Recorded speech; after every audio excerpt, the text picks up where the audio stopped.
Multiple sclerosis is the most common demyelination disease, characterized by the presence of multiple demyelination plaques in the white matter of the brain and spinal cord. This lesion damages the information conduction among neurons, causing disabilities include urinary symptoms.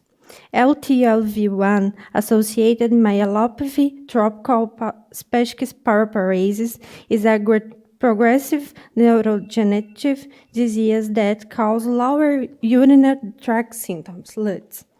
It is known that LUTS affect negatively the quality of life.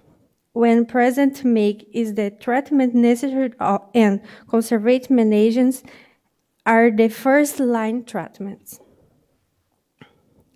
For this reason, the aim of the study was to evaluate the effect of a pelvic floor muscle training program in the treatment of LUTS in women with MS and ATLV1. This was a randomized clinical trial study conducted at the Urology Outpatient Clinic of the Federal University of Mato Grosso do Sul, UFMS.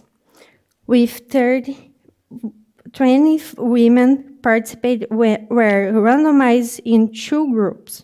Treatment groups, 10 participated, and control group, 10 participated. The G1 underwent performed PFM training and intravaginal electrostimulation with frequency of 35 Hz. Pulse without 500 milliseconds and intensity according to patient tolerance. The G2 was interrupted and to perform PFM training. Groups were homogeneous at baseline. After the treatment, G1 showed improvement in the OABV8 questionnaire, and it was significant between groups.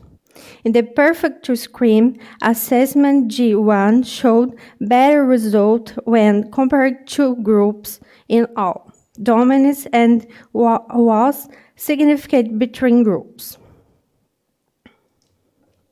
The results of the study showed that a supervised exercise and electrostimulation groups was more beneficial of patients with MS and ATLV1 than the exercise program without electrostimulation program better improve of LUTS and pelvic floor muscle function.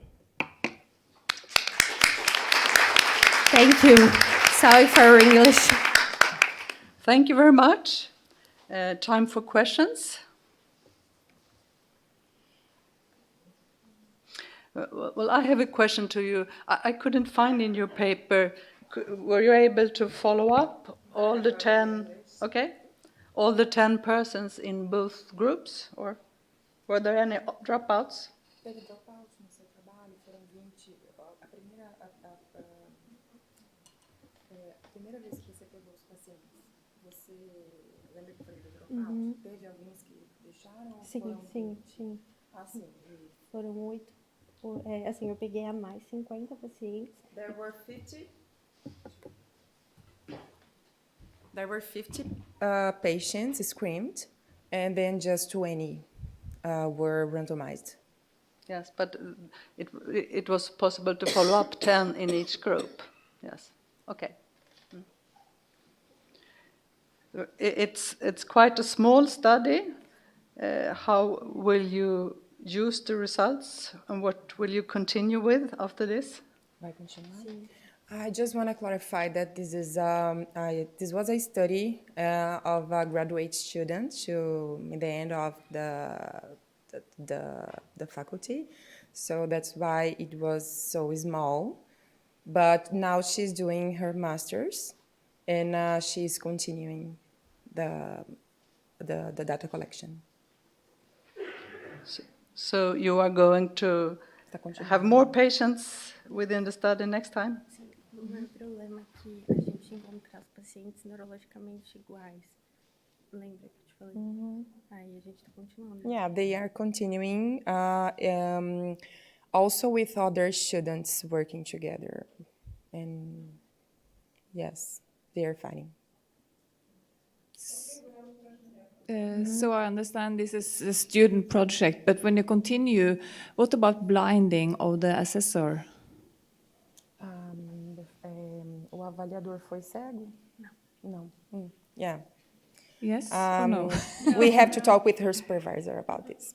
Okay. I will talk with her. Thank you very much.